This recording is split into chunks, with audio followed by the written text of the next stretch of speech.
This video was brought to you by Henson Shaving. Today, Austria's coalition talks collapse, Trump calls Putin, and North and South Korea relations take another downturn. From TLDR News, this is your daily briefing for Thursday the 13th of February, 2025. Austria finds itself in unfamiliar territory as coalition negotiations following the September elections have dragged on for 4 months, the longest in the nation's history. The leader of the far-right Freedom Party, or FPO, Herbert Kickl, has called for immediate new elections after talks with the centre-right People's Party, or OVP, fell apart on Wednesday. Kickl, who led the September elections with 28% of the vote, winning its best-ever results, saw other political factions unite to prevent him from assuming power. After failed negotiations with previous partners, Kickl engaged with the OVP, but escalating tensions soon marred discussions, triggering the resignation of Chancellor and OVP leader Karl Nehammer. Disagreement over key policy issues continued, leading both parties to announce this week that they would be ceasing negotiations. The OVP's new leader, Christian Stocker, reiterated that his party set forth essential requirements for collaboration, including support of the European Sky Shield initiative and cooperation with international intelligence services, terms that Kickl was unwilling to accept. The party's differences on relations with Russia and the EU were also a breakdown trigger. A 223-page paper on the state of negotiations between the two parties revealed that the FPO demanded an end to EU accession talks for Ukraine, a withdrawal of Austria's military support, an end to sanctions against Russia, and for EU flags to be removed from Austrian buildings. The Austrian president is now set to engage with the leaders of all other parties today and tomorrow to explore possible pathways for forming a new government. In a statement, he outlined 4 potential options: fresh elections, a minority government, a government of independent experts, or a new coalition involving multiple parties. Now, the last time that Austria operated under a government of experts was in 2019, a response to the collapse of the previous coalition due to the infamous Ibiza affair, which erupted over corruption allegations against FPO's leadership. Meanwhile, Austria's other major parties, the Greens, the Liberal NEOS, and the centre-left Social Democrats, or SPO, have indicated a willingness to cooperate with the OVP. However, recent talks between these parties have also hit impasses over fiscal policy disagreements. SPO leader Andreas Babler expressed readiness to negotiate or back a government of recognised figures, emphasising the urgent need for stability in the country. This urgent plea was underscored by warnings from the Fiscal Advisory Council about potential liquidity issues if a transitional budget isn't passed soon. If fresh elections are held, though, both political analysts and FPO officials believe that the FPO, one of Europe's most successful and established far-right movements, would gain even more ground, and that a second election would boost its share of the vote.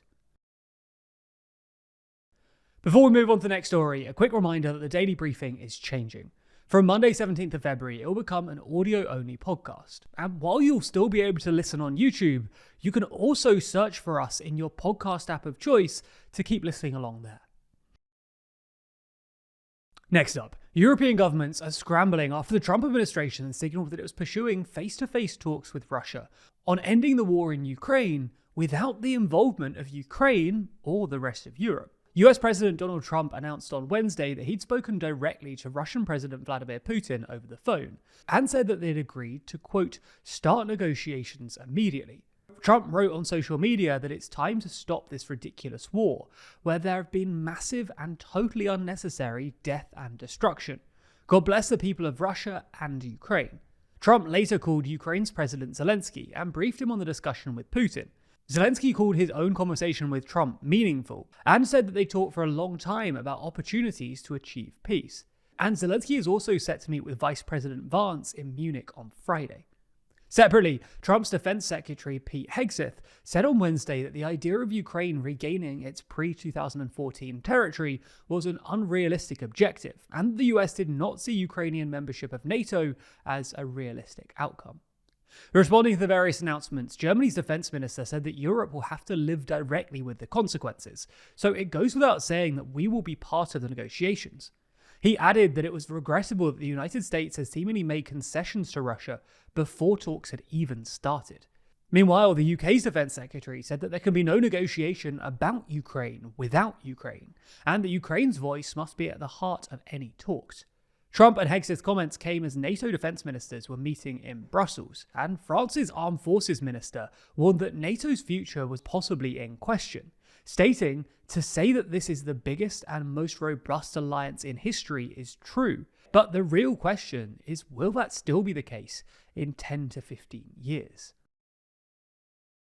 In another sign of rising North-South Korean tensions, North Korea is dismantling a facility used to host meetings between families separated after the Korean War, according to South Korea's Unification Ministry. The ministry called the demolition of the building an anti-humanitarian act that tramples on the wishes of separated families, adding that it would consider legal measures and a joint response with the international community. The facility, which is one of two major inter-Korean economic projects, was built in 2008 with a $38 million budget funded by South Korea. It's located in the Mount Kumang resort on the east coast, just beyond the demilitarized zone that separates the two countries. It's 20 stories tall and includes an event hall and over 200 guest rooms. However, the building hasn't actually been used since August 2018, with North Korea having threatened to dismantle it the following year.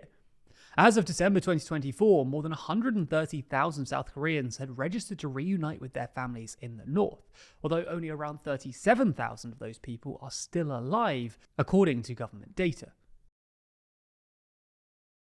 Moving to the UK now, where Prime Minister Keir Starmer has announced that a new scheme will consider more than 100 sites across the country as potential new towns. If this proves successful, he's claimed that this would make it the largest house building programme for more than 50 years. And it seems that this will build into his stated aim to deliver 1.5 million homes over the 5-year parliament, as each new town has the potential to deliver at least 10,000 new homes. The issue here is that the ambition is simply massive, and industry experts are already sceptical about the feasibility of the promise. The National Housing Federation and the Home Builder Association have claimed that Starmer is on track to miss the 1.5 million target by about a third, as a result of high house prices and interest rates. Moreover, if Starmer does fail to deliver on this promise, he certainly won't be the first Prime Minister to do so. Gordon Brown promised and largely failed to deliver so-called eco-towns, and David Cameron also promised to deliver new towns across the country without success.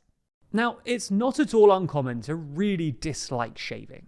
After all, it's expensive, with brands selling overpriced razor cartridges filled with useless technology, and even if you do pay for all of that stuff, you're often left with a bad experience: razor burn, ingrown hairs, and irritation. That's a problem that Henson Shaving have aimed to solve with their razor, one that's actively designed to protect your skin. In fact, Henson razors are better for 3 reasons. Firstly, Henson's AL13 razor, which they produce at their aerospace machine shop, holds blades at a perfect 30-degree angle, extending the blade only 0.0013 inches past the shave plane. That's less than the thickness of a human hair, and ensures that the blade is supported properly, unlike many other companies' blades, which in turn makes sure that you have a far better shave for your skin. Secondly, they're just cheaper. Those fancy blade cartridges are full of single-use junk, which makes each individual blade vastly more expensive than it has to be. Henson's razor takes totally standard blades, which cost just a few cents, which means that you can save money and can afford to replace your blades more often, so that you don't need to keep dragging a dull razor across your face just to try and get value out of that overpriced plastic. Speaking of plastic, those other cartridges certainly aren't good for the environment either, with 2 billion razor cartridges thrown away every year in the US alone. That's not true of Henson's blades though, which contain 0 plastic, even in their packaging. If you want to try it out, then click the link in the description, add a razor and 100 blades to your cart, and then once you've done that, use our discount code TLDR at checkout, and you'll get all of those blades absolutely free. Using our link and our code also means that they know that you came from us, which really helps us out.